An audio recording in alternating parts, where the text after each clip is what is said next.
Welcome to The Explainer. Today, we're stepping right into the ring for a high-energy, heavyweight debate over the very definition of economics itself. We're tossing out those dry textbooks and treating this like the intellectual rap battle it truly was. A theatrical, no-holds-barred showdown between the classical and neoclassical giants of economic thought. So let's dive right into it. At the very heart of our explainer today is a foundational question, one that absolutely tore early economists apart. When you strip away all the academic jargon, what is the ultimate goal here? Is economics just the pursuit of cold, hard cash and national riches?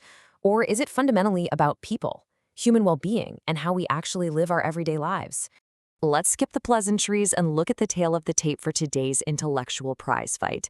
In one corner, we've got the wealth definition, arguing that wealth is the absolute focal point of the entire discipline.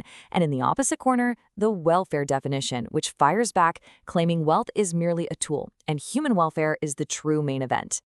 All right, round one, Adam Smith and the wealth phase. Let's see what the father of economics has to say. Back in 1776, Smith drops the first major update to the field, coming out swinging with this heavy-hitting definition. He literally declared that economics is strictly and entirely the science of wealth. According to Smith and his classical peers, the main objective is simply to examine how people earn wealth and how they spend it. It's all about figuring out the causes that lead to an increase in wealth, primarily through production and accumulation. Imagine gold coins just raining down on the screen. That's exactly the vibe here. And this brilliantly illustrates his core focus, which revolves around the concept of the economic man. Under Smith's framework, this theoretical person is completely driven by self-interest. His entire existence centers on maximizing material gain and stacking up tangible riches. In this view, humanity is effectively put on autopilot, just blindly chasing gold. But wait, the backlash, critics fire back. The crowd turned on him quickly. As that golden allure fades to a dull gray, critics pointed out some massive flaws in Smith's armor. First off, he placed way too much emphasis on materialism, completely ignoring the higher values of life, like happiness, love, and affection. Second, because he defined wealth strictly as material or tangible goods, he excluded vital services entirely. Under Smith's rules, the hard work of doctors, teachers, and lawyers doesn't count as wealth. Ultimately, critics argued Smith gave mankind a backseat to money, and he totally ignored the basic driver of economic activity, which is the relative scarcity of resources. Which brings us to round two, Alfred Marshall and the welfare upgrade. Shifting the focus entirely away from cold cash, Marshall steps up and delivers a massive counterpunch to lay the foundation for his welfare definition. He argued that wealth isn't the end goal all by itself. No way. It's just a means to human well-being. He famously stated that economics is, on one side, a study of wealth, but on the other, far more important side, it's a part of the study of man. Picture a bustling, bright town square.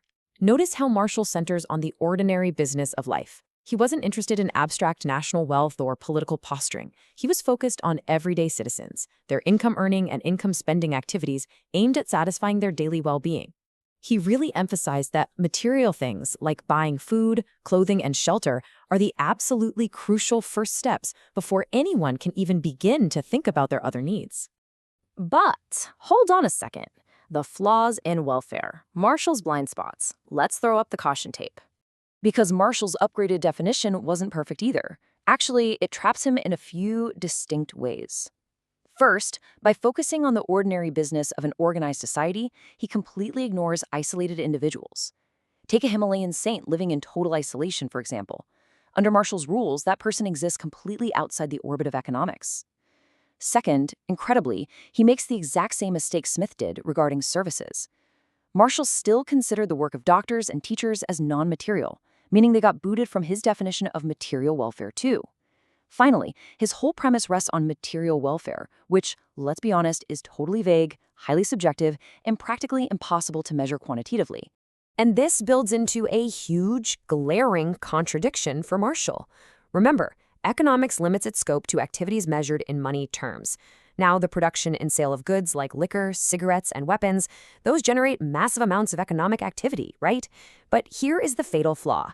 They definitely do not promote the human welfare that Marshall was championing. So if economics is purely the study of human well-being, how on earth does it account for massive industries that actively harm it? So, the verdict. Who takes the crown? We have two legendary heavyweight definitions, but both were ultimately exposed as deeply flawed. Side by side, we see the ultimate contrast of this era in economic history. Smith makes money the main event, with humanity fading into the background simply as a mechanism to produce more goods. Marshall flips the script entirely, putting mankind on center stage and treating wealth simply as a tool to achieve a comfortable life. Now, Marshall's definition is generally considered an improvement, because it finally recognized that human element. But his internal contradictions left the door wide open for the next generation of economists, like Lionel Robbins, to step in and completely rewrite the rules based on scarcity and choice. Which brings us to the final bell. As we look back at this intense history, I want you to ask yourself, does the global economy today feel like it's operating under Adam Smith's pursuit of pure material wealth or Alfred Marshall's pursuit of human well-being? Who do you think really won the debate? Thanks for joining me for this explainer, and remember to keep questioning the foundations of the world around you.